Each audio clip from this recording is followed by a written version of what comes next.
దేవుని నామానికి మహిమ కలుగును గాక. ఈ సమయంలో జీవం గల దేవుని యొక్క ప్రవక్తలైనటువంటి మరి పాత నిబంధన కాలంలో మరి దేవుని యొక్క సమాచారాన్ని ప్రజలకు ఆనాటి ఇశ్రాయేలు జనాంగానికి ఆ తదుపరి రెహబాముతో కాలంలో విడిపోయిన రెండు రాజ్యాలు యూదా ఇజ్రాయేలు రాజ్యాలలో ఉన్నటువంటి దేవుని ప్రజలైన వారందరికీ, అంత మాత్రమే కాకుండా ఆ ఇజ్రాయేలు దేశం చుట్టుపక్కల ఉన్నటువంటి దేశాల వారందరికీ, అనగా ఫిలిస్తీయులకు, ఐగుప్తీయులకు, ఎదోమీయులకు, అలాగనే మోయాబు వారికిని, కూషు దేశస్థుల వారికిని, అంత మాత్రమే కాదు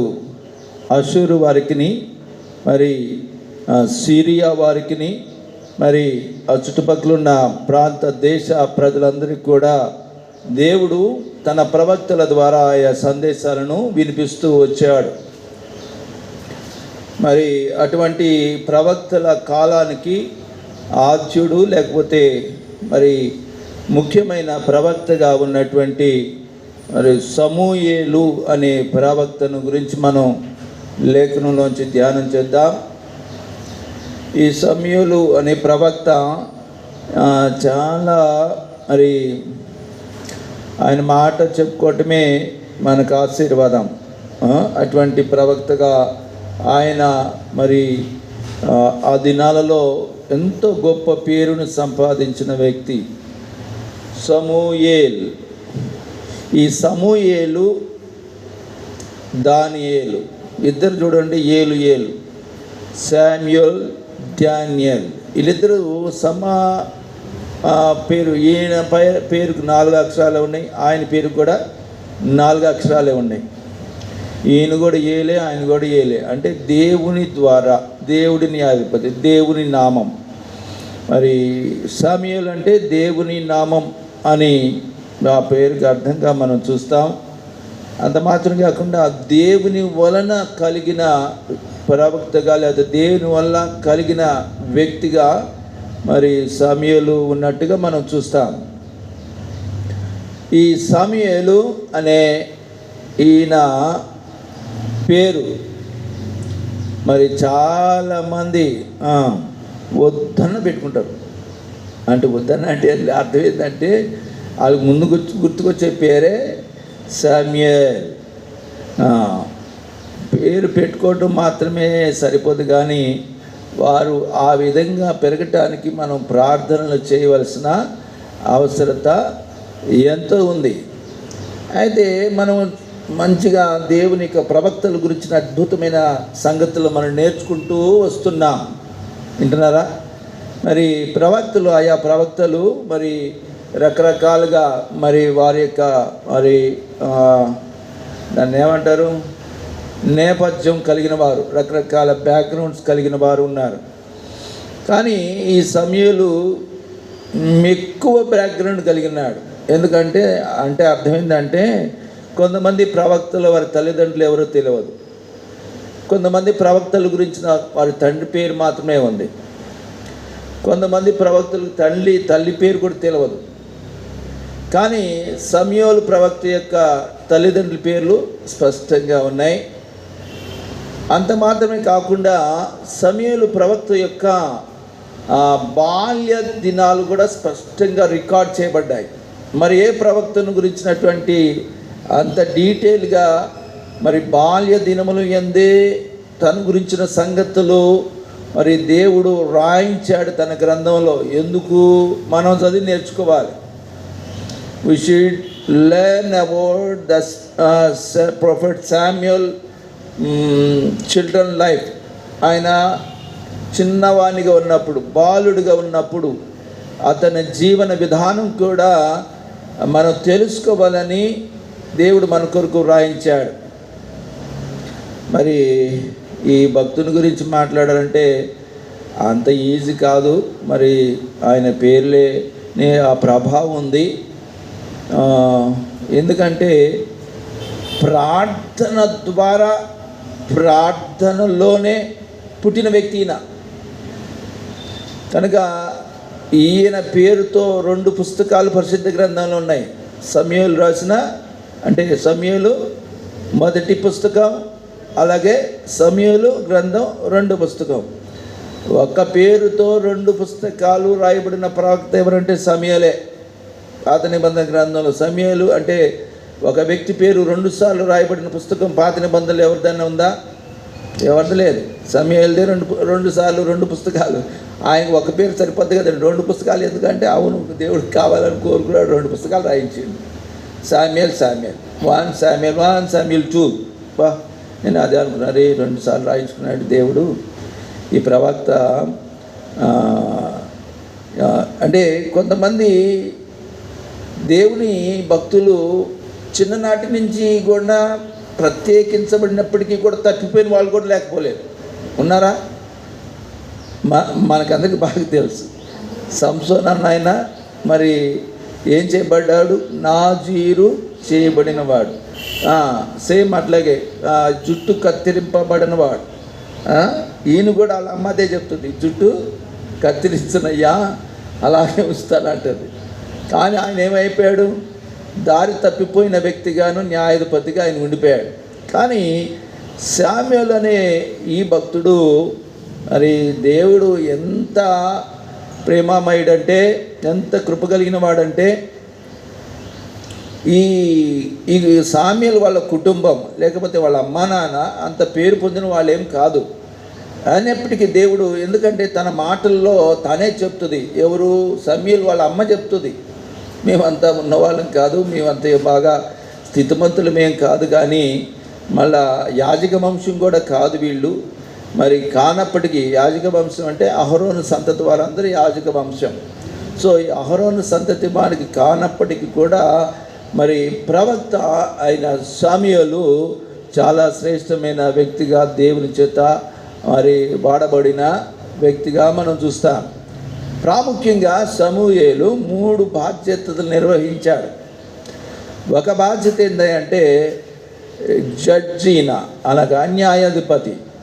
ప్రారంభంలో ఆయన న్యాయాధిపతి, ఇశ్రాయేలు ప్రజలు వారి జీవితాల్లో వారికి ఎదురైన సమస్యల్లో న్యాయాధిపతిగా ఉండి వారికి తీర్పులు తీరుస్తూ ఉండేవాడు. ఆ సమస్యను ఏ విధంగా పరిష్కరించేవాళ్ళో వాళ్ళకి ఆలోచన చెప్పే వ్యక్తిగా ఆయన ఉండేవాడు.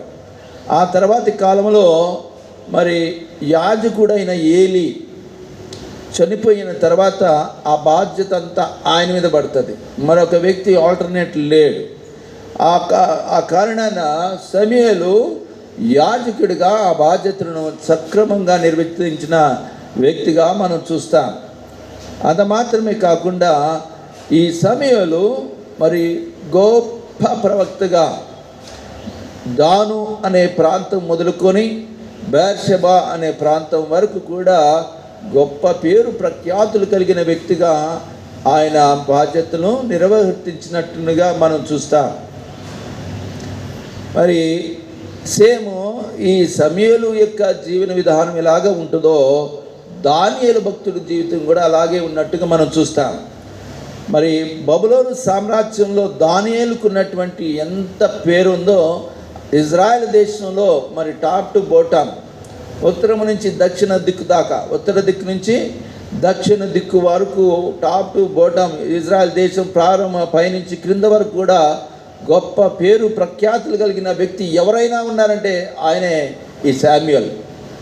సో అంత పేరు మనము అసలు ఆయన ఉన్నది మరి సమూయేలు గ్రంథం 1వ అధ్యాయం 1వ వచనంలో మనం చూస్తే ఆ వాళ్ళ ఊరు ఏంటో అక్కడ రాయబడి ఉంది. ఏముంది వాళ్ళ ఊరి పేరు? ఎఫ్రాయిము మన్యమందు రామ అనే పట్టణంలో వారు నివసించినట్టు చూస్తాం. ఎఫ్రాయిము మన్యం అంటే మరి ఇజ్రాయెలు మరి గోత్రములలో ఎఫ్రాయిం అనేది ఒక గోత్రం. ఆ గోత్రం వారికి, ఆ గోత్రం అంటే వంశం, ఆ వంశంలో ఉన్న వారికి మరి ఒక ప్లేస్ నిర్ణయించబడింది. ఇదంతా కూడా ఎఫ్రాయిము మన్యము అంటారు.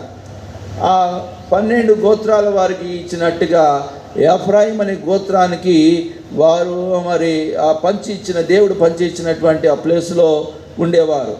వారు ఉంటున్న ప్రాంతంలో ఎక్కువగా బేతేలు, గిల్గాలు, ఇంకోటి ఏముంది,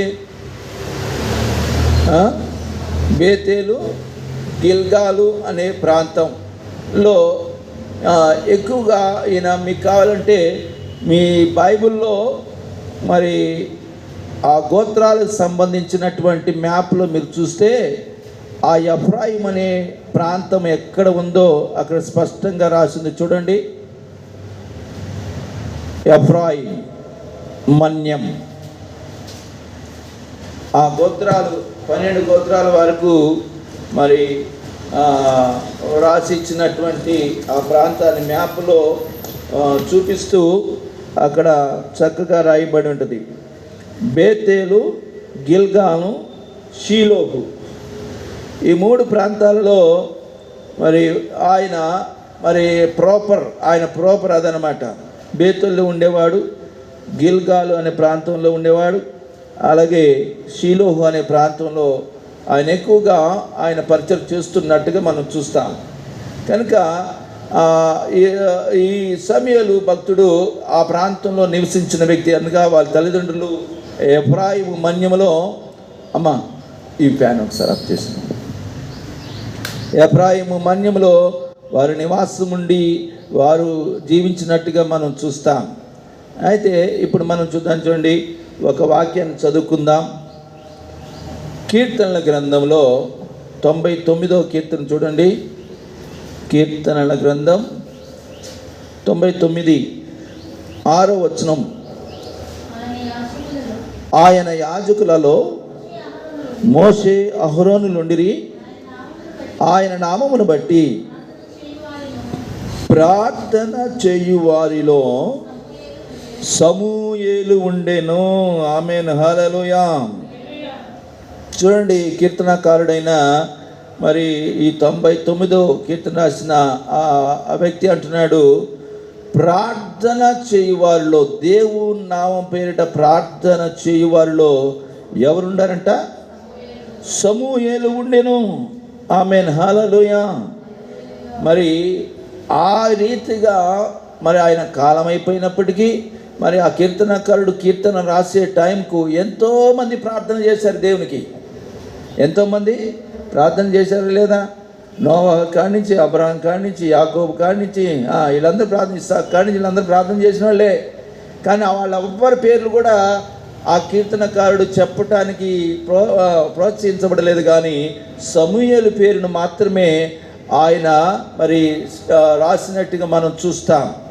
అంటే సమూయేలు అనే ఈ వ్యక్తి మరి ప్రార్థనలో ఎంత ప్రాధాన్యతను కలిగిన వ్యక్తో దీన్ని బట్టి మనకు అర్థమవుతూ ఉంది. సమూయేలు ఎంత మరి న్యాయాధిపతిగా ఆయన బాధ్యతను నిర్వర్తించినప్పటికీ కూడా, ఆయన ప్రవక్తగా పని కలిగినప్పటికీ కూడా, ఆయన యాజకుడిగా మరి ఆయన ప్రవర్తించినప్పటికి కూడా అతడు ఎప్పటికీ ప్రార్థనా పరుడుగానే పేరొందాడు. కనుక నేను ఇందాక పాటలు పాడక మునిపే మీకు చెప్పాను, ప్రార్థనలో మరి స్తుతి ఆరాధనకును, అడ్మినిస్ట్రేషన్కు, అలాగే వాక్య పరిచర్యకు, సంఘ స్థాపనకు ముఖ్యమైన మూలమైన ముగ్గురు వ్యక్తులు గురించి నేను చెప్పాను. ఆ ముగ్గురిలో దావీదు ఆయన స్తుతి ఆరాధనకు, దేవుని స్తోత్రించడానికి ముఖ్యమైన వ్యక్తి అని నేను చెప్పాను. ఆ ముఖ్యమైన వ్యక్తిని తీర్చిదిద్దిన వ్యక్తి సమూయేలు. ఆమేన్, హల్లెలూయా. ఆయన ఈ సమూయేలే కనుక వెళ్ళి ఆయనని అభిషేకించకపోతే ఆయన పేరు ఉండేదే కాదు. ఈ సమూయేలే అసలు ఈ సమూయేలు ఎలా ఉంటాడంటే, ఎవరితోటే అటువంటి గొప్ప బంధం కలిగిన వ్యక్తి. దావీదు ఒక అగ్రగణ్యుడు, సమూయేలు అదే అగ్రగణ్యుడు. అస్సలు వాళ్ళిద్దరు కలయిక చూడాలి, ఎంత అద్భుతంగా ఉంటుంది. సమూయేలు, డేవిడ్, ఆయన తల మీద ఆ తైలపు కొమ్ముతో ఆ తైలము పోయగా యెహోవా దేవుని ఆత్మ బలముగా ఆ వ్యక్తి మీదకి దిగి వచ్చిందని చూస్తాం. అద్భుతమైన మాట అసలు అది, ఆ సన్నివేశమే అద్భుతం. అది ఏ అధ్యాయంలో ఉంటుందో చూడండి. ఆ మాట ఒకటి చదువుకుందాం. 16వ అధ్యాయము 16-13 సమూయేలు మొదటి గ్రంథం 16-13 ఈ మాట చదువుదాం చూడండి. సమూయేలు తైలపు కొమ్మును తీసి వారి సహోదరుల ఎదుట వారికి అభిషేకము చేసెను. నాట నుండి యెహోవా ఆత్మ దావీదు మీదకి బలముగా దిగి వచ్చెను. తరువాత సమూయేలు లేచి చూసినారే ఎంత చక్కని అసలు ఆ ఫోటో తీయాలి. వాళ్ళిద్దరు ఫోటో తీస్తే ఎట్లా ఉంటుంది అంటే ఆత్మ దిగి వస్తున్నట్టుగాను నేను నా చిత్రాలు అలాగా నేను ఊహించుకుంటాను. ఆత్మ బలంగా ఆయన మీద దిగి వస్తున్నట్టుగాను, సమూయేలు తైలపు కొమ్ములు తీసుకొని తైలం పోస్తున్నట్టుగాను, దావీదు నిలువు మోకాల మీద మోకరించినట్టుగాను అప్పుడు చిత్రం గీయాలండి. మన చిత్రం అలాగే పెడుతున్నాం. పరిశుద్ధాత్మ దేవుడు, దావీదు భక్తుడు, సమూయేలు ప్రవక్త. ఏం కాంబినేషన్! అరే అలాగే శామ్యూయలు డానియేలు కూడా మంచి కాంబినేషన్. వారిద్దరి పేర్లు 4 అక్షరాలు కలిగిన వారు, ఏలు కలిగిన వాళ్ళు. మరి అదే పేరు ప్రఖ్యాతులు సమూయేలుకి ఎన్ని పేర్లు ప్రఖ్యాతులు ఉన్నాయో అంతే ధీటుగా దానియేలు కూడా అటువంటి ప్రత్యేకతలు కలిగిన వాడు. శామ్యూయల్ ప్రార్థనాపరుడు, దానియేలు కూడా ప్రార్థనాపరుడు. శామ్యూయల్ ప్రవక్త, డానియేలు కూడా ప్రవక్త. శామ్యూయల్ మరి ఏ మచ్చ లేని మాట తప్పిపోని ప్రవక్త. దానియేలు కూడా ఏ లోపం లేనటువంటి ప్రవక్తగా దేవుడు నిలబెట్టాడు. చాలా అద్భుతమైన కాంబినేషన్ వాళ్ళు కలిగి ఉన్నారు. సో వీటన్నిటిని బట్టి మనకి ఏమర్థమవుతుందంటే ఇప్పుడు మనం ఇంకా మీ అందరికీ తెలిసిందే, కాకపోతే ఆయన పేరును, ఆయన చేసిన పరిచర్యను, వీటన్నిటిని బట్టి మనకేమి లెసన్ ఏంటి అనేది ఏంది మనం గ్రహించుకోవాల్సిన విషయం ఏంటంటే, దేవుడు తాను తలంచుకుంటే శూన్యములో నుంచి సమస్తమును చేయగలిగిన సమర్థుడైన దేవుడు. ఒక గొడ్రాలైన స్త్రీని దేవుడు ఆశీర్వదించటం, ఆ ఆశీర్వాదంగా కారణంగా ఆమె గర్భం దాల్చటం, ఆమె గర్భం దాల్చింది ఆమె కోరిక మేరకు కుమారుడే పుట్టడం, ఆ కుమారుడు దేవుని పరిచర్యలో ఉండటం, దేవుని సేవ చేయటం, ఆ సేవ చేయటం మాత్రమే కాకుండా గొప్ప పేరు ప్రఖ్యాతులు ఆ దేశంలోనే కలిగి ఉండటం, ఆ రాజులను అభిషేకించే గొప్ప ఆధ్యాత్మికమైన గొప్ప అభిషేకము కలిగిన ప్రవక్తగా తాను ఉండటం, ఆ దేశంలోనే సమూయేలునే ఒక గొప్ప దైవజనుడిగా ఆయన కీర్తి గణించటం, ఇవన్నీ ఎంత గొప్ప విషయాలంటే దేవుడు ఎంత చక్కగా ఆయన పేరును ప్రఖ్యాతులు కలిగేటట్టుగా వ్రాయించాడో దీనంతటిని మనం అర్థం చేసుకోవాలి. దేవుడు ఒక వ్యక్తిని ఎంతగా గొప్ప చేయగలుగుతాడో దానికి నిదర్శనమే సమూయేలు. మరి చిన్ననాటి నుండి కూడా ఆ వ్యక్తిని బాలుడిగా ఉన్నప్పుడే, నేనేం చేస్తాను, చిన్నపిల్లలు కనపడ్డారనుకో నాకే ఎదురు సమయాల గుర్తుకొచ్చు. బర్త్డేలో సమయాల గురించి చెప్పకుండా ఉండదు, ఎందుకంటే బర్త్డే బాలుడిగా ఉన్న సమయాల్లో ఎన్నో దైవ లక్షణాలు ఉన్నాయి. అతను మోకరించే విధానమే చూడండి. అక్కడ ఎప్పుడైతే ఆ ఏలికి దేవుడు ఆమె తల్లి సమర్పించిందో వెంటనే సమూయేలు బొమ్మలతో ఆడుకోవచ్చు కదా, ఇంకేదో వాటితో ఆడుకుంటూ ఉంటారు, అవునా కాదా? కానీ సమూయేలు అలా లేడు. ఎలా ఉన్నాడు? వెంటనే ఎక్కడుంది 1వ అధ్యాయము సమూయేలు రాసిన సమూయేలు మొదటి గ్రంథంలో 1వ అధ్యాయంలో ఈ మాట అద్భుతమైన సన్నివేశం. ఇది కూడా చిత్రం గీయాలి, ఇది కూడా ఏం చేయాలి, ఫోటో తీసినట్టు అవన్నీ మనం ఫోటో డౌన్లోడ్ చేసుకోవాలి. ఇక్కడ చూడండి అసలు ఆ చిత్రం సన్నివేశం అద్భుతమైంది. ఏమనంటే 28వ వచనం 1:28, కాబట్టి నేను ఆ బిడ్డను యెహోవాకు ప్రతిష్ఠించుచున్నాను, తాను బ్రతుకు దినములన్నిటిన వాడు యెహోవాకు ప్రతిష్ఠుడని చెప్పాను. అప్పుడు వాడు యెహోవాకు అక్కడే మొక్కెను. మొక్కటం అంటే చూడండి, దేవునికి సాష్టాంగ నమస్కారం, మోకరించటం, నిలువాకాలు. పాత నిబంధన గ్రంథంలో ఉన్నదంతా నిలువకాలే. అతను ఆ చిన్నవాడు బాలుడిగా ఉన్న ఆ సమయంలో అక్కడనే మోకరించాడండి. అంటే అర్థమైందంటే ఆ తల్లి ఆమె హృదయం నిండా ఆ కుమారుడు ఏమై ఉండాలని కోరుకుందో ఆమె అక్షరాలుగా ఆమె చూస్తుంది. ఎంత సంతోషం! వాళ్ళ అమ్మాయి ఎంత ముచ్చట పడిపోయి ఉంటుందో. మీకున్న బిడ్డలు కూడా ప్రార్థన చేస్తుంది, చిన్న చిన్న మాటలతో ప్రార్థన చేస్తుంటే ఎంత ముచ్చట వేస్తుంది, ఆనందం వేస్తుంది, సంతోషం వేస్తుందో. మరి ఆమె హన్నా కూడా ఎంతో ఆనందపడి ఉంటుంది. అబ్బా, ఇది కదా నేను కోరుకుంది అని ఆమె ఎంతో ముసిముసి నవ్వుకొని సంతోషపడిపోయి ఉంటుంది. అవునా కాదా? మనం కూడా తల్లులుగా మన బిడ్డల గురించి ఆ విధంగా సంతోషపడేటట్టుగా ఆ బిడ్డలను ప్రభు కొరకు పెంచుతుముగాక. ఆమె అనండి, గట్టిగా చెప్పండి. అట్లా ఆమె అనగానే మేము మాకు పుట్టిన కుమారులందరినీ కూడా సేవకి ఇవ్వాలా అని మీరు అనుకుంటారేమో. నేను అలా ఏం చెప్తలేదు. అర్థమవుతుందా? ప్రభు కొరకు పెంచాలి. వారు ప్రవక్త అవుతారో, యాజకుడు అవుతాడో, లేకపోతే ఇంకేమవుతాడో, గొప్ప సువార్థికుడు అవుతాడో, గొప్ప సేవకుడు అవుతాడో, ప్రపంచంలో గొప్ప పేరు కీర్తి గడిస్తాడు మనకు తెలియదు. మనం వారిని ప్రభు కొరకు పెంచాలి అనేది హన్నా ద్వారా స్పష్టంగా మనం తెలుసుకుంటున్నాం. చాలామంది స్త్రీలకు ఈ పేరు పెట్టాలి, ఎవరు పెట్టుకోవట్లేరేమో. హన్నా అని పెట్టుకోవట్లేరు. పెట్టుకోవాలి. She is a very wonderful woman. She is a prayer warrior.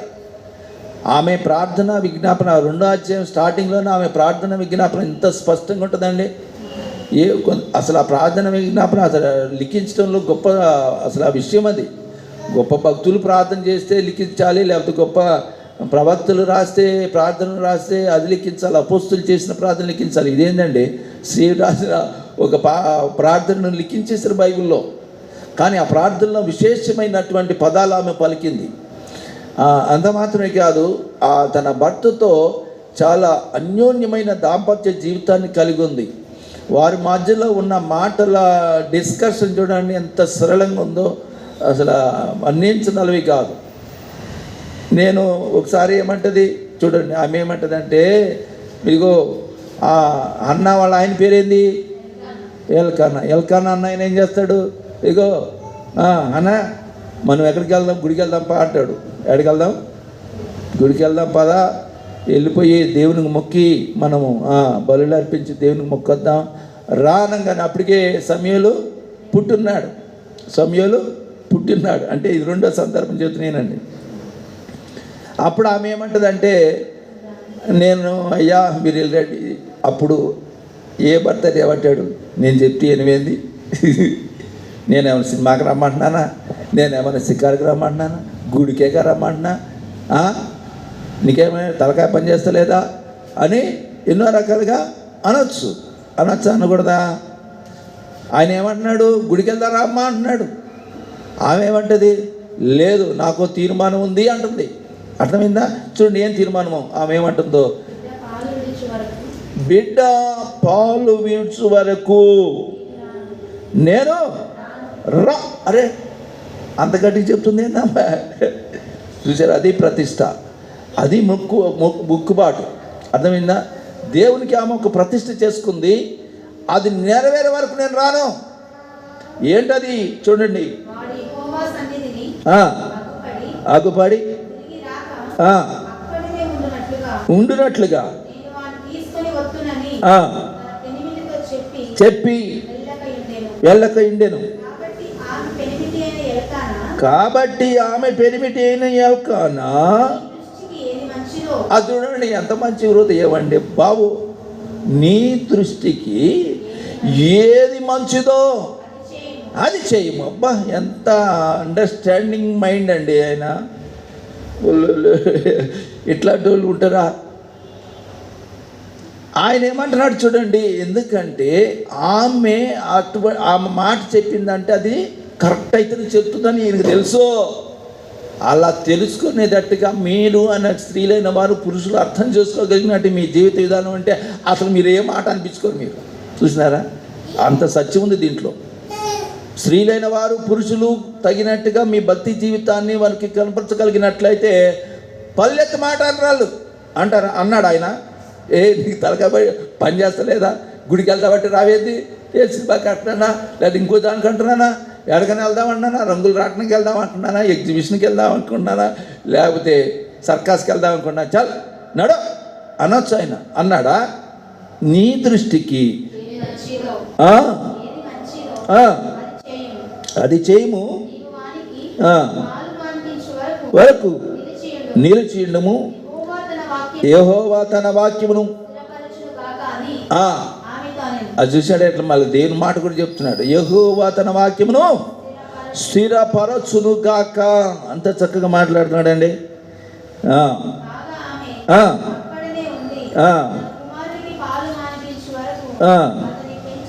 అద్దుగో ఎంతగా పెంచుతుందంటే, ఎవరి కోసం పెంచుతుందో తెలుసా? తన కోసం పెంచుకోవట్లేదు, దేవుని కోసం పెంచుతున్నామే. నేను అదే చెప్తున్నా, మనము దేవుని కొరకు మన పిల్లలను పెంచాలి.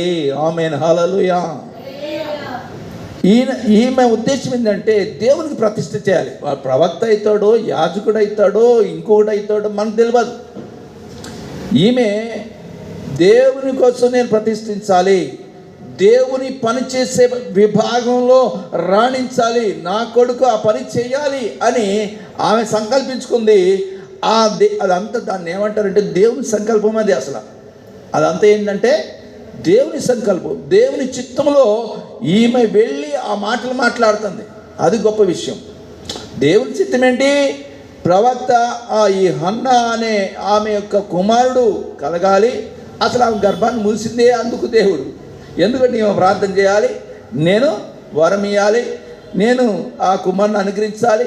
కుమారుని అనుగ్రహించిన తర్వాత ఆ కుమారుడు పెద్దవాడు కావాలి, పెద్దవాడు అయిన తర్వాత గొప్ప ప్రవక్త కావాలి, ఇజ్రాయెల్ అందరి మీద రూల్ చేసే గొప్ప ప్రాఫిట్గా కావాలని దేవుని సంకల్పం.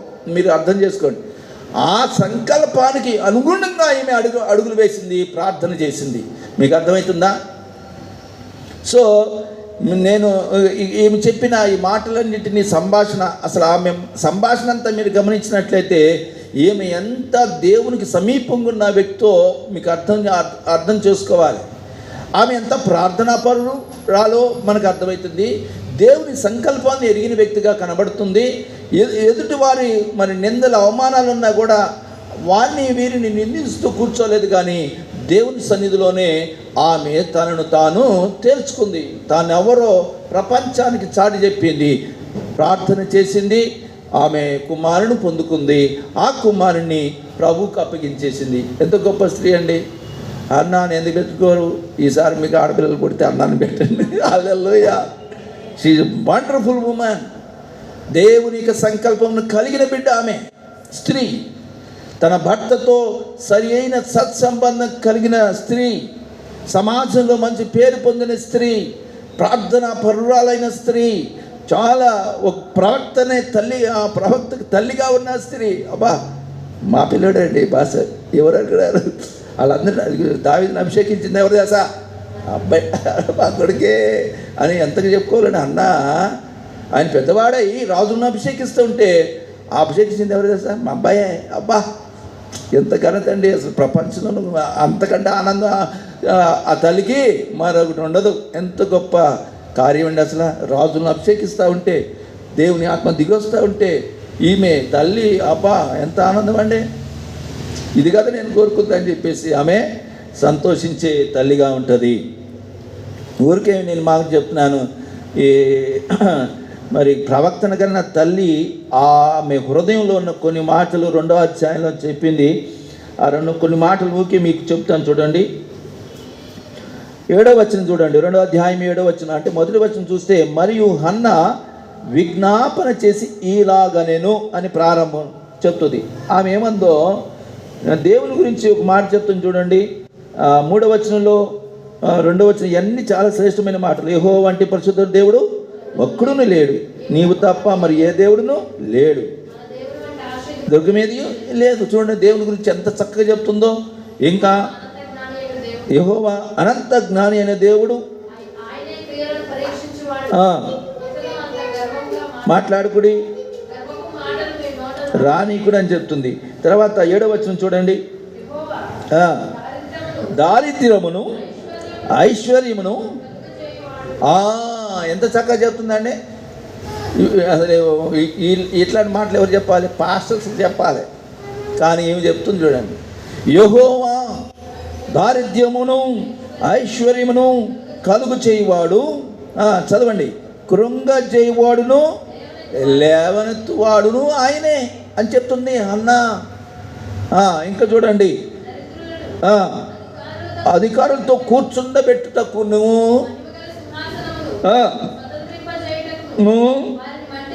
మట్టిలో నుండి ఎత్తువాడు ఆయనే. పెంట కుప్పల మీద నుంచి పైకి లేవనెత్తువాడు ఆయనే అని చెప్తుంది ఈమె. లేమి గల వారిని పెంట కుప్పల మీద నుండి లేవనెత్తువాడు ఆయనే. ఎంత చక్కగా మాట అండి. మీరు ఎప్పుడు వినలేదు కదా ఈ మాటలు, ఈనాడు అందుకే దేవుడు చెప్తున్నాడు. 9వ వచనం కూడా చూడండి, తన భక్తుల పాదములు తొట్టిల్లకుండా ఆయన వారిని కాపాడును అని చెప్తుంది హన్నా. ఎంత సంతోషం అండి అసలు. ఇప్పుడు కనుక మీరు ఈ తల్లులైన మీరందరూ హన్నా చేసినటువంటి ఆ క్యారెక్టర్లో ఉన్న, ఈసారి ఎప్పుడైనా మీరు సేల్ మీటింగ్లో హన్నా గురించి మీరు వాక్యాన్ని మరి ధ్యానించే వారికి ఉండాలి. సో ఒక మంచి ప్రవక్తలు తయారు కావాలంటే మంచి ప్రార్థించే తల్లులు ఉంటేనే ప్రవక్తలు తయారవుతారు. ఆమె హల్లెలూయా. మనం ఏం ప్రార్థన చేయకుండా సీరియల్ చూసుకుంటూ కొంచెం ప్రవక్తలు తయారవుతారా? చూడండి, మీరే చెప్పండి. ఈమె చూడండి ఎంత, నేను చదువుతుంటే what a wonderful women Hannah అని చాలా పేరు, అద్భుతమైన పేరు.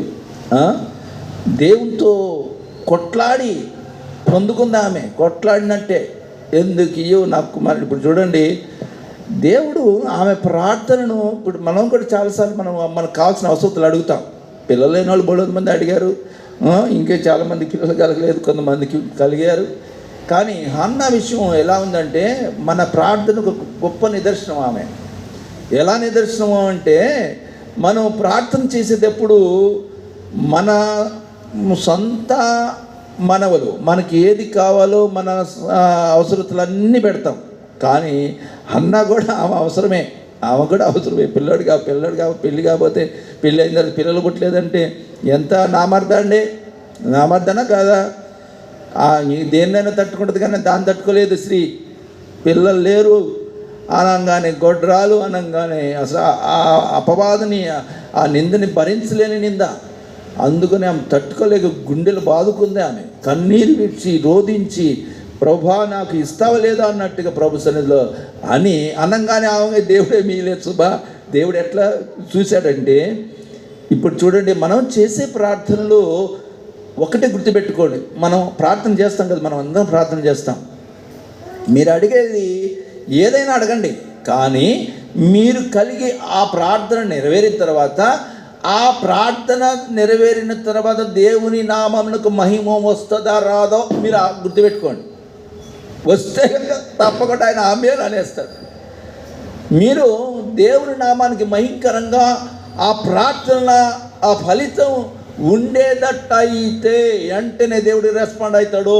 సమూయేలు విషయంలో దేవుడు ఎందుకు రెస్పాండ్ అయ్యాడు, ఆ హన్నా విషయంలో ఎందుకు రెస్పాండ్ అయ్యాడు అంటే, గోడ గుర్తుపెట్టుకోండి, ఆమె ఏం చేసిందంటే నా కొడుకుని చాలా అని అనలే, నీకు ఇస్తా అంది. ఆమె హల్లెలూయా. చూసినారా, నాకు ఇస్తావా? వెరీ గుడ్, వండర్ఫుల్, మంచిదానివి హన్నా అని చెప్పేసి అనుకుని వెంటనే దేవుడు ఏం చేశాడు, చాలు ఇచ్చేస్తా పో అన్నాడు. నేను ఇప్పుడు దీన్ని బట్టి మనం ఏం గ్రహించుకోవాలంటే, మనం చేసే ప్రార్థనలు ఆ కార్యం జరుగుతుంది, దాన్ని బట్టి దేవునికి మహిమ రావాలండి. అది గుర్తుపెట్టుకోండి. అర్థమవుతుందా నేను చెప్పింది? సత్యాన్ని గ్రహించారా? అసలు ఎంత లాజిక్గా ప్రార్థన చేసిందంటే అది తెలుసుకోండి. లాజిక్గా ప్రార్థన చేసిందామే, ఉట్టిని చేయలే. నా కొడుకుని చాలు, నేను ఎత్తుకొని తిరుగుతా, అందరికి చూపిస్తా అనలే ఆమె. నువ్వు నాకు ఇస్తే కనుక నేను నీకు ఇస్తా అంది. దేవుడు నాకు ఇస్తారంటది కాబట్టి మరి ఈకిపోతే మరి అది ఆయనకి నామర్థం అయినట్టు అవుతుంది. అంతగా ఆమె ప్రార్థన చేసింది అనమాట. లాజిక్ దేవుని నిలబెట్టేసింది ఆమె, అంతే. ఒకటే గుర్తుపెట్టుకొని, మనం చేసే ప్రార్థనలు దేవునికి అంగీకారములు కావాలి. అదే సమయంలో దేవుని నామానికి మహిమ రావాలి. అప్పుడు తప్పకుండా దేవుడు కార్యాన్ని నెరవేర్చే దేవుడిగా ఉంటాడు. అలాగున ఆమె ప్రార్థన చేసింది. మరొక వాక్యాన్ని చదువుకుందాం. ఇదే 2వ అధ్యాయం ముగింపులో 11వ వచనం చూడండి. 11వ వచనం. తరువాత ఎల్కానా రామాలోని వెళ్ళిపోయాను. అయితే ఆ బాలుడు యాజకుడైన ఏలి ఎదుట యెహోవాకు పరిచర్య చేయుచుండెను. ఆమేన్, హల్లెలూయా. ఇప్పుడు వీళ్ళ అమ్మ ఎవరమ్మా? సమూయేలు అమ్మ ఎత్తుకొని ముద్దుగా ఆడించుకొని ఎన్ని దూడలు తెచ్చింది ఆమె? 3 కోడలు తీసుకొచ్చి, తుమ్ముడి పిండిని తీసుకొచ్చి, ద్రాక్ష తిత్తి తీసుకొచ్చి అన్నీ అప్పిచ్చేసి, బలులు అప్పిచ్చేసి అన్నీ చేసి, ఇక ఈ పిల్లోడు ఇక్కడి నుంచి నా పిల్లోడు కాదు, ఈ పిల్లోడు నీ పిల్లోడు అని దేవుడి దగ్గర అప్పగిచ్చేసేసి వస్తుంటే ఈమె కళ్ళల్లో నీళ్ళు గింగిరులు తిరిగి ఉండాలి. అవునా కాదా? ఇక మీదట నేను ఈ బాలుడును నేను చూడలేను కదా. ఈ ఏలియేమో షీలోహులో ఉన్నాడు, వీళ్ళేమో రామానే పట్టణంలో వాళ్ళు ఉన్నారు. ఈమె వెళ్ళిపోతుంది. ఈమె వెళ్ళిపోతూ టాటా నాన్న ఈమె పేరు పెట్టుకున్నట్టు చూస్తారు. సమూయేలు అని ఆమె పేరు దేవుడు నాకు ఇచ్చాడని. అయితే సమూయేల్, శామ్, టాటా బాబాయ్ అని చెప్పి వెళ్ళిపోతూ ఉంటే ఆ పిల్లోడు ఆ గోడ సాట ఆ తలుపు సాటను చూసి ఆ సన్నివేశం ఫోటో తీయాలి. నేను అదే అంటారా, ఫోటో తీయాలి అయ్యి. కానీ ఆ పిల్లోడు ఏడుస్తూ, అరే స్కూల్కి వెళ్ళరా అంటే వాడిని కర్ర తీసుకొని బెత్తం తీసుకుంటేనే పోరు నాడు పిల్లలు పోతారా? పంపించండి చూద్దాం. పాలు మానిపించిన తర్వాత బడికి పంపించండి. వెళ్తాడు? వెళ్ళాడు. నెచ్చినా తోసినా కానీ పోడు. నాకు లాలిపాప్ కొనిపి అంటాడు, లేదా ఇంకోటి ఏదో కొనిపి అంటాడు, ఇంకోటి ఏదో ఇప్పి అంటాడు. అంతేగాని నేను మాత్రం అది కొని కానీ 10 ఇంటికి కట్టడం వల్ల బడికి వెళ్తా కొనిచ్చా కదంటే బడిలేగిలే నేను ఎలా అంటాడు. చూసినా ఈయన ఆ చర్చిలో ఆ మందిరంలో షీలోహులో ఉన్న దేవాలయంకి అప్పగించి వెళ్ళిపోతుంటే ఎమ్మడబడాలి, గుడుకు రావాలి కదా. ఎమ్మడబడాలా వద్దా? పడాలా వద్దా? అదేం రాయలేదు అక్కడ. ఏం రాసిందంటే అతడు బాలుడకు ఆ బాలుడు ఏలి ఎదుట యెహోవాకు పరిచర్య చేయుచుండెను. ఆమేన్, హల్లెలూయా. 18వ వచనం కూడా చూడమ్మా. బాలుడైన సమూయేలు నారతో నేయబడి ఏఫోదును ధరించుకొని, అబ్బా అది చూడండి. ఇప్పుడు ఈ శామ్యూయేలులో ఎన్ని అనుభవాలు ఉన్నాయంటే బాల్య వయస్సు ఉంది, యవన దశ ఉంది, ప్రవక్తగా ఉన్న దశ ఉంది, న్యాయాధిపతిగా ఉన్నాడు, ఇంకా యాజకుడిగా పనిచేశాడు, ఎన్నో విధులు నిర్వర్తించాడు.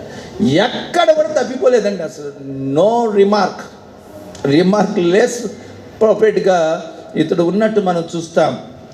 తర్వాత 21వ వచనం కూడా చదువమ్మా. హన్నాను దర్శింపగా 3 కుమారులను అయితే బాలుడకు సమూయేలు మళ్ళీ ఇంటికి నేను సెలవులకు వస్తాను అనలే. సెలవు మనకేమేం చేస్తాను, హాస్టల్ వేస్తాం కదా. చిన్నపిల్లప్పుడు ఏం చేస్తారు, వాళ్ళు ఏం చేస్తారు, హాస్టల్ వేసేస్తారు. ఆ పిల్లగాడు ఏం చేస్తే ఎప్పుడు సెలవులు వస్తాయా అని చూస్తాడు. దసరా సెలవు రాగానే ఉరికొత్తనే ఉంటాడు. ఇంకా ఎప్పుడో సెలవులు వస్తాయి, సంక్రాంతి సెలవులకి ఉరికొత్తనే ఉంటాడు. ఇక సమ్మర్ హాలిడేస్ అనుకో, నీ బోన ఇక అంటుంది, అరే స్కూల్ స్టార్ట్ చేసి వెళ్ళరా అంటే నేను ఇప్పుడు వెళ్ళా అంటాడు. కానీ ఈ పిల్లగాడు ఎట్లా ఉన్నాడంటే ఈ బాలుడకు సమూయేలు యెహోవా సన్నిధిని ఎదుగుచూ ఉండేను. ఆమేన్, హల్లెలూయా. ఎట్లా ఎదుగుతున్నాడు? ఏ సన్నిధిలో ఎదుగుతున్నాడు? దేవుని అయిన యెహోవా సన్నిధిలో ఎదుగుచూ ఉన్నాడు, యవనస్తుడయ్యాడు. ఇక చూస్తే పైన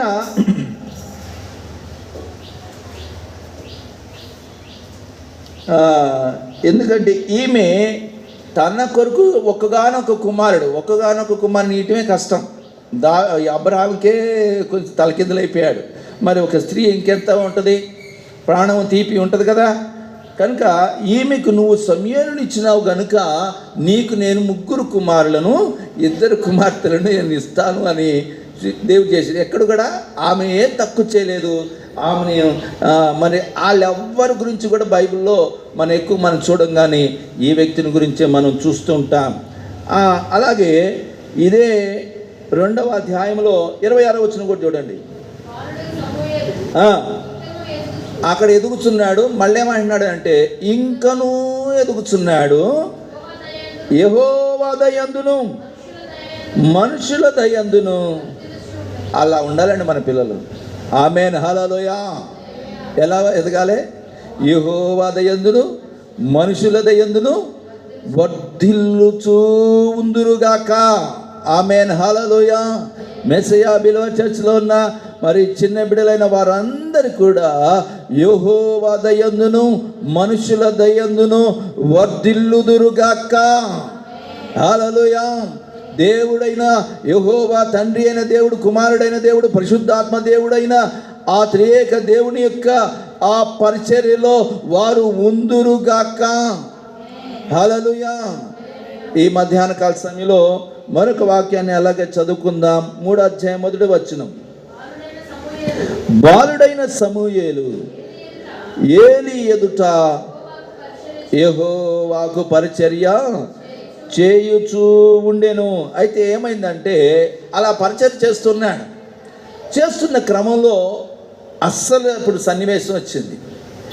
ఎన్కౌంటర్ అనగా ఏ దేవుడైతే ఆ కుమారుని ఇచ్చాడో ఆ దేవుడు ఇప్పుడు ఆ వ్యక్తితో మాట్లాడటం ప్రారంభమైంది. చూడండి 4వ వచనం. అది చాలు, అసలు గొప్ప మాట అది. దేవుడు సమూయేలుని పిలుస్తున్నాడు. చూసినారా ఎంత గొప్ప మాట అంటే, అసలు అది కూడా ఫోటో తీయాలి మనం. పిలుస్తున్నాడు ఆయన. ఆ పిల్లాడు ఏం చేస్తున్నాడు? పనుకున్నాడు. ఏ పిల్లాడైనా నిద్రపోయిన లేపండి చూద్దాం. మీరు లేపండి, కేకేయటం కాదు, మీరు లేపండి. కానీ ఇక్కడ చూడండి, ఈ సన్నివేశం చూస్తే అద్భుతం అనిపిస్తుంది. యెహోవా సమూయేలుని పిలిచాను. ఎప్పుడు పిలిచాడు? పగల కాదు, రాత్రి పూట. పైన మనం చూస్తే అర్థమవుతుంది. దీపము ఆరిపోక మునుపు సమూయేలు దేవుని మందసమునున్న యెహోవా మందిరములో పండుకొని ఉండగా యెహోవా సమూయేలుని పిలిచాను. చిత్తమండి, నేను చిత్తమండి. ఎంత మంచిగా చెప్తున్నాడు చూడండి ఆ పిల్లాడు. పిల్లాడండి సమూయేలు చిన్న బాబు. ఏమన్నాడంటే చిత్తమండి అంటున్నాడు. పండుకున్నాను, లేపడం కష్టం అంటే లేచేసి కళ్ళు దులుపుకొని ఎవరో నన్ను పిలిచారు, ఏలిగారు అయ్యి ఉంటారని చెప్పి చిత్తమండి అంటున్నాడు. అంత అలర్ట్నెస్ పిల్లలకు ఉంటుందా? అస్సలు ఎంత గొప్ప వ్యక్తి అండి పిల్లాడు. అసలు దేవుని కాపుతా. అదే అక్కడ మనం చదివిన దానికి నిదర్శనాలు ఇవన్నీ. ఏం చదివినాం? యెహోవా దయందును మనుషుల దయం ఎదుగుచూ ఉండేను. మన పిల్లలు అలాగే ఎదగాలి. ఇంకా మనం చూస్తే సరే దేవుడు పిలిచినట్టు చూస్తాం. చిత్తమండి నేనున్నానని చెప్పి ఏలీ దగ్గరకు పోయి నీవు నన్ను పిలిచింది కదా అని ఆయన లేపుతున్నాడు. పాప ఆయన దగ్గర చూసినారా? ఆయన అక్కడ ఉన్నాడు, ఆయన దగ్గర లేరు. ఆయన వేరే చోటు ఉన్నాడు, ఈయన వేరే చోటు ఉన్నాడు. అయితే వెళ్ళి లేపి అయ్యా మీరు ఎందుకు పిలిచినారని చెప్పి అట్లా అడుగుతున్నాడంటే ఆ పిల్లోడు ఎంత మంచి చూడండి. డాడీ నువ్వు నన్ను పిలిచావని ఎవరన్నా అది పిలిస్తే వెళ్ళి అంటారు. అసలు ఎవరైనా ఎంత అలికిడిగా, ఎంత అలికిడైతే ఎంత చురుగ్గా లేచినాడో మనం చూస్తాం. మరలా 6వ వచనం. అయితే 5వ వచనం కూడా చదువమ్మా. ఏలీ దగ్గరకు పోయి వచ్చినానని నేను పిలవలేదు, పోయి పండుకోమని చెప్పగా అతడు పోయి పండుకొనెను. ఆమేన్, హల్లెలూయా. సరే, ఈ పిల్లగాడికి అర్థం అయినట్లేదు, ఇక మొద్దులే మళ్ళీ కొంచెం తర్వాత చూద్దామని అనుకోలేదు. దేవుడు విడిచిపెట్టేశాడా? ఈ పిల్లాడికి అర్థమయ్యేటట్లేదు. ఎందుకంటే అతను కూడా ఇంకా అప్పుడే ఎదుగుతా ఉన్నాడు. పిల్లంగానే యేసయ్య అని అంటే అది సినిమా తయారు చేసినట్టు అవుతుంది. అది కాదు, అది ఒరిజినల్. సో మరలా దేవుడు పిలిచినట్టుగా చూస్తాం. 10వ వచనం చూడండి. ఇప్పుడు తరువాత యెహోవా ప్రత్యక్షమై నిలిచి ఆ రీతిగా సమూయేలు అని పిలువగా సమూయేలు నీ దాసుడు ఆలకించుచున్నాడు, ఆజ్ఞ ఇమ్మనెను. ఆమేన్, హల్లెలూయా. యాజకుడు నేర్పించాడు ఈయనకి. నేర్పింగానే ఏం చేశాడు? నీ దాసుడు ఆలకిస్తున్నాడు, ఏం చేయి ఇప్పుడు నువ్వు? ఆజ్ఞ ఇమ్మని అని అనగానే అప్పుడు దేవుడు మాట్లాడుతున్నాడు. ఏమన్నాడు? అంతటా యెహోవా సమూయేలుతో ఈలాగ సెలవిచ్చాను, చేయబోతున్నాను, గింగురుమనును ఆ, ఆ, ఆ, రప్పింతును ఆ, ఆ, ఆ, ఆ, ఎరిగియు గనుక ఆ, విదుతునని చాలు. ఇక్కడ మనకి ఇదంతా తెలిసిందే. అయితే ఇప్పుడు అప్పటికే ఆయనకి అంత మెచ్యూరిటీ లేదు, అప్పటికి చిన్నవాడిగా ఉన్నాడు. వెంటనే దేవుడు ఏం చేశాడు, ఇక ఆయన పని స్టార్ట్ చేశాడు. ఏం పని? ప్రవక్త పని, నీ డ్యూటీ స్టార్ట్ అయింది అన్నాడు. ఏం పని? ప్రవక్త పని, నీ డ్యూటీ ఇక స్టార్ట్ అయింది, నువ్వు చేయాలన్నాడు. అయితే ఏమైందో చూడండి, 19వ వచనం చూడండి.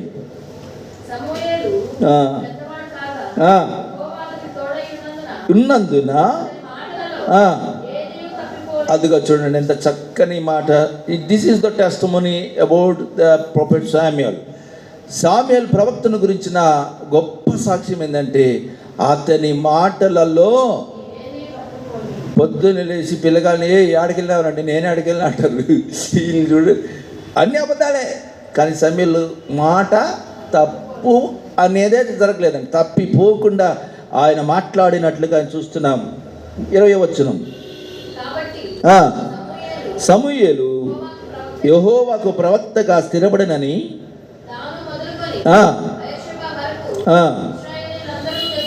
తెలుసుకొనిరి.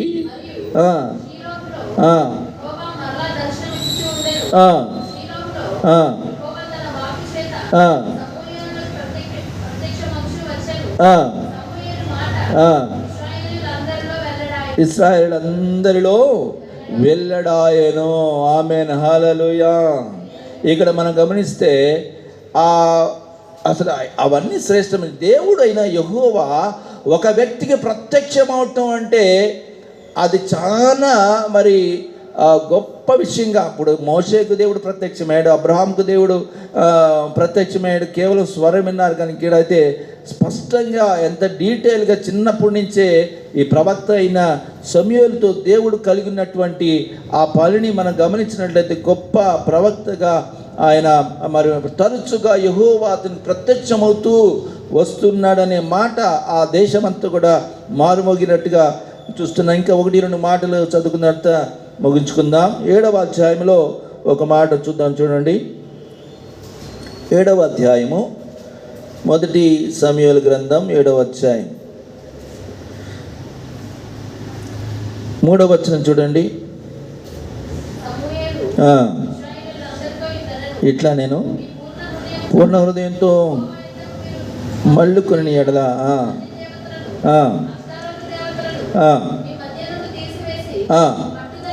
పట్టుదల కలిగి త్రిప్పి సేవించుడి, అప్పుడు విడిపించును. అంతటా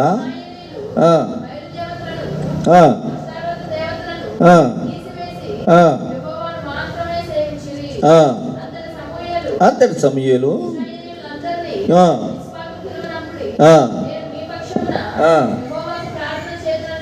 మీ పక్షమున యెహోవాను ప్రార్థన చేతును. ఎంత గొప్ప మాట అండి అది. ఒక దైవజనుడిగా, యాజకుడిగా అతను నిర్వర్తిస్తున్న కార్యం చూడండి. మీ పక్షంగా నేనేం చేస్తా? ప్రార్థన చేస్తాను అని చెప్తున్నాడు. కనుక ఆ సమస్య తలెత్తినప్పుడు, ఆ సమస్య మనందరికీ తెలుసు. మరి 12వ వచనం చదువుతాం ఆలస్యం అయ్యకుండా. అప్పుడు సమూయేలు రాయిని తీసి మిస్పాకును ఇంతవరకు యెహోవా మనకు సహాయం చేసిందని చెప్పి దానికి ఎబెనేజర్ అని పేరు పెట్టుకున్నాం. సమూయేలు పెట్టిన పేరే పాడుతూనే ఉన్నాం. ఇప్పుడు పాడుతున్నావా? ఏమని పాడుతున్నాం? ఎబెనేజర్. ఎవరు పెట్టిన పాట పేరు అది? శామ్యూయేల్. ఆమేన్, హల్లెలూయా, హల్లెలూయా. దేవుడు మనకు కూడా అలాగున సహాయం చేసే దేవుడని మనం గ్రహించాలి. చివరిగా మరొక మాట 12వ అధ్యాయంలో 23వ వచనంలో ఒక మాట చదువుదాం, చూడండి. నా మట్టుకు